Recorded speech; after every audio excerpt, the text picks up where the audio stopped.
Hi, everybody. It's Miss Amy, and I'm here to read another chapter of Roald Dahl's James and the Giant Peach with you. Now, remember, boys and girls, Miss Amy does not own the rights to this book. She just owns the book, and she's glad she gets to share it with you. So, today I am going to read to you chapter. I lost my little marker. All right. I'm going to read chapter. Deciding 29 and 30 to you. So remember yesterday we left and those cloud monsters were making that beautiful rainbow and then they crashed into it. I'm just telling you, these creatures and James, they just have no luck with these cloud monsters. They need to stay away from them. Kind of wonder if they need to break loose from these seagulls and just get on land and see where it takes them.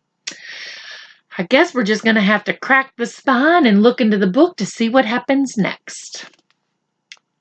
Chapter 29.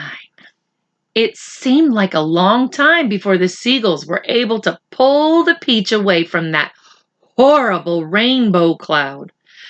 But they managed it at last. And then everybody gathered around the wretched centipede and began arguing about the best way to get the paint off of his body.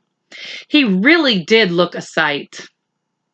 He was purple all over, and now that the paint was beginning to dry and harden, he was forced to sit very stiff and upright, as though he were encased in cement. I hate to say it, but it kind of serves him right, boys and girls. I'm just saying. But at least he's in purple, Miss Amy's favorite color. Ooh, ooh, purple. Purple, purple. Purple, Purple, purple is its name. Ooh, ooh. Yes, I'm delirious. And all 42 of his legs were sticking out straight in front of him like rods. He tried to say something, but his lips wouldn't move.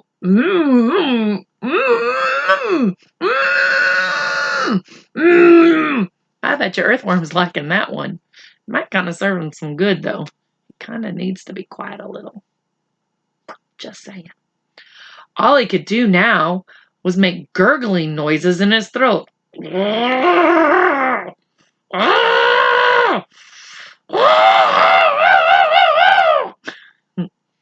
The old green grasshopper reached out and touched him carefully on the stomach. But how could it possibly have dried so quickly? He asked. It's rainbow paint, James answered. Rainbow paint dries very quick and very hard.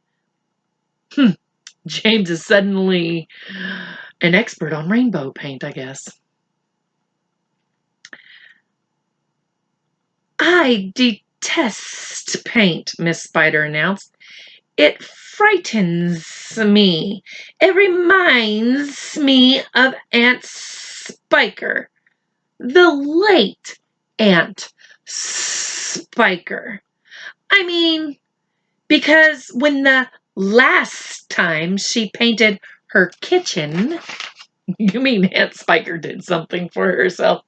Am I the only one that finds that funny? It's probably because she didn't have James, I guess.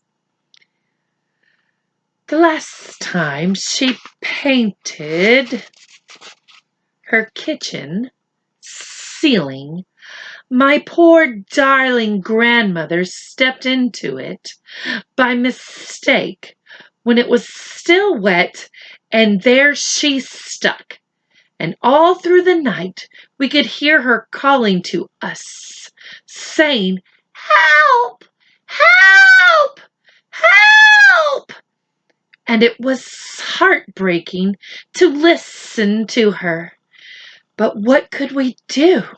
Not a thing until the next day, when all the paint had dried, and then of course we all rushed over to her and calmed her down and gave her some food.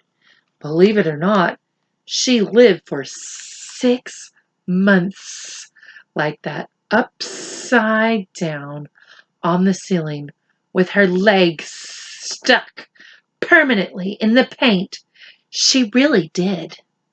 We fed her every day. We brought her fresh flies straight from the web. But then on the 26th of April last, Aunt Sponge, the late Aunt Sponge, happened to glance up at the ceiling, and she spotted her. "A spider!" she cried. "A disgusting spider! Quick! Fetch me the mop with the long handle." And then, oh, it was so awful. I can't hear to think of it. Miss Spider wiped away a tear and looked sadly at Centipede. "You poor thing," she murmured. "I feel sorry for you." And here's a picture of Centipede all covered in paint. And here's the old green grasshopper, James and Mrs. Spider.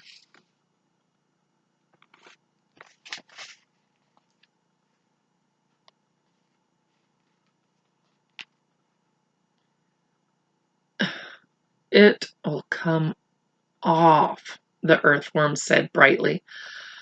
"Our Centipede will never move again.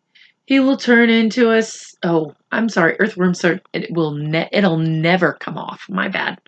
I said it wrong. It'll never come off. Our Centipede will never move again. He will turn into a statue, and we shall be able to put him in the middle of the lawn with a bird bath on the top of his head. We could try peeling him like a banana," the old green grasshopper suggested. "Or rubbing him with sandpaper," the ladybug said. "Now, if he stuck out his tongue," the earthworm said, smiling a little for perhaps the first time in his life. "If he stuck it out really far." Miss Amy can't stick her tongue out very far. If my son Colton was here, he could stick it out long. He's got a long tongue. He could stick it out way out far. Miss Amy, not so much. Let's see, blah, blah, blah, blah, blah. If he stuck it out really far, then we could all catch hold of it and start pulling. And if we pulled hard enough, we could turn him inside out, and he would have a new skin. There was a pause while the others considered this interesting proposal. "I think," James said slowly, "I think that the best thing to do—" Then he stopped. "What was that?" he asked quickly. "I heard a voice. I heard someone shouting." "Who do you think it is, boys and girls?" It's a good thing we're going into chapter 30 tonight and not stopping at 29. Let's see. They all raised their heads, listening. Shh! There it is again! But the voice was too far away for them to hear what it was saying. "It's a cloud man!" Miss Spider cried. "I just know it's a cloud man! They're after us again!" "It came from above," the earthworm said, and automatically everybody looked upward. Everybody except the centipede, who couldn't move. "Ouch!" they said. "Help! Mercy! We're going to catch it this time." For what they now saw swirling and twisting directly over their head was an immense black cloud, a terrible, dangerous, thundery looking thing that began to rumble and roar even as they were staring at it. And then from high up on top of the cloud, the faraway voice came down to them once again, this time very loud and clear.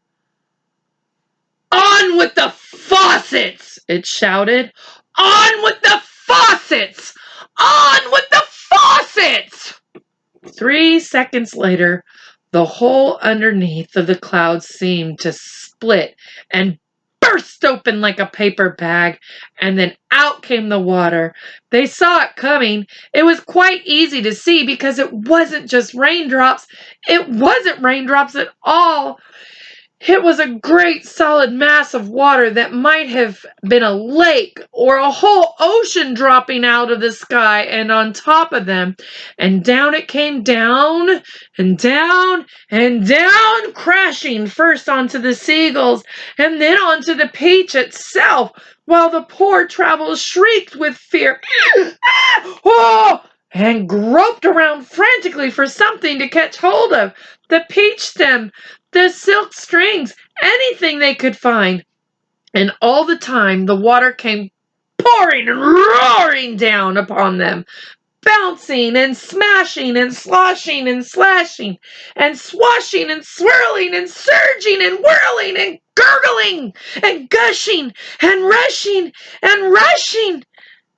And it was like being pinned down underneath the biggest waterfall in the world and not being able to get out. And here's a picture of all that water coming down on the people and the creatures, I mean. Here's the water, and here's, let's see, it's just all the creatures right there getting splattered on by that water. They're awfully close. That's a lot of water. It had to hurt. They couldn't speak. They couldn't see. They couldn't breathe.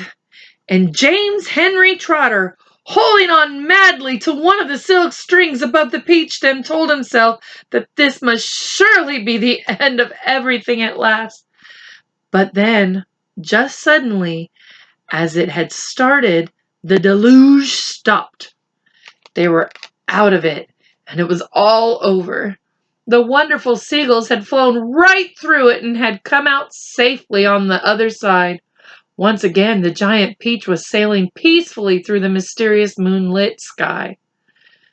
"I'm drowned," gasped the old green grasshopper, spitting out water by the pint. "It's gone right through my skin," the earthworm groaned.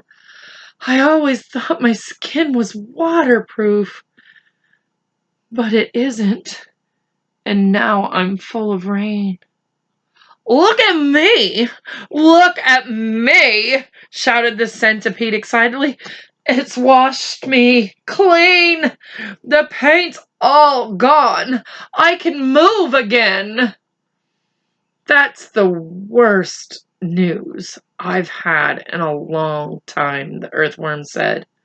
The centipede was dancing around the deck and turning somersaults in the air and singing at the top of his voice. I'll just go ahead and apologize right now because we all know Miss Amy's singing as Centipede is horrible. But we're going to do it.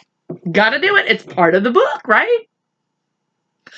"Oh, hooray for the storm and the rain! I can move, I don't feel any pain. And now I'm a pest, I'm the biggest and best, the most marvelous pest once again." "Oh, do shut up," the old green grasshopper said. "Look at me," cried the centipede. "Look at me, I'm freed, I'm freed. Not a scratch, nor a bruise, nor a bleed. For this grave, this fine gent, They all thought they had sense, and I very near went. Oh, I very near went. But they sent quite the wrong centipede.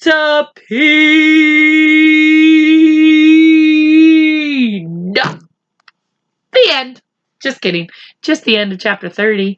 Thank you, boys and girls, for reading chapter 29 and 30 with me and bearing through my centipede singing. Boys and girls, I think we're on the upscale. Maybe we'll get away from these cloud men, and now, even though he's not the smartest or the nicest guy, Centipede is saved too. So you'll have to stick around to chapter 31 with me tomorrow, maybe even 31 and 32, to see what happens next. Are our friends, the creatures, and James safe? I don't know. But until then, if you're watching this before bedtime, good night and sleep tight.